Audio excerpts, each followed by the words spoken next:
আমি বলেছি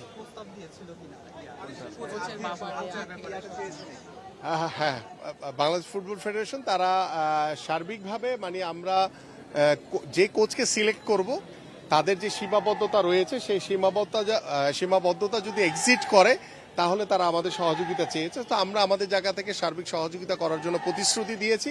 তো হোপফুলি বাংলাদেশের ফুটবলের প্রেক্ষাপটে আমাদের সার্বিক সীমাবদ্ধতা রক্ষা করে আমরা বেস্ট পসিবল যাকে ভালো মনে হয় আমরা সেই কোচকে আমরা আসলে সিলেক্ট করতে চাই এবং আমরা আশা করি যে বাংলাদেশের ফুটবল ফেডারেশনের সাথে আমাদের স্পোর্টস মিনিস্ট্রি সবসময় পাশে থাকবে এবং সকল স্পোর্টসের সাথে আমরা রয়েছে এবং আমাদের কাজই হচ্ছে সকল স্পোর্টসকে সুন্দরভাবে বাস্তবায়ন করা।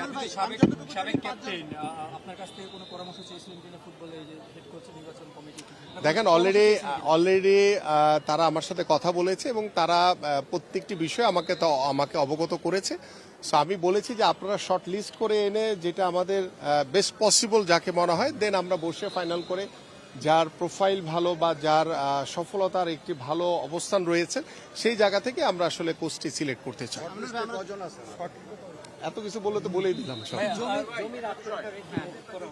আমরা এটি আলোচনা করেছি, সেটা আমরা নীতিগতভাবে সিদ্ধান্ত নিয়েছি যে আমরা বাংলাদেশ ফুটবল ফেডারেশনের যে চাওয়া রয়েছে সেই চাওয়াটি এবং প্রত্যাশা রয়েছে সেই প্রত্যাশাটা আমরা যাতে মকুফ করতে পারি। কোনটা ক্রিকেট বোর্ডে যাওয়ার চেষ্টা করেছিলেন, কোন একটা কারণে হয়তো টাইমিং মিলেনি, তিনি ব্যাক করেছেন মানে ক্রিকেট স্টেডিয়াম থেকে।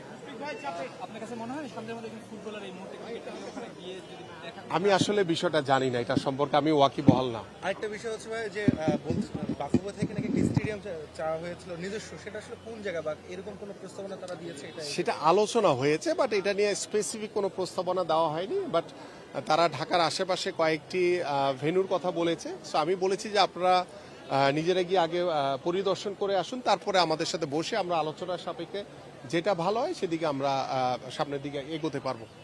Thank you.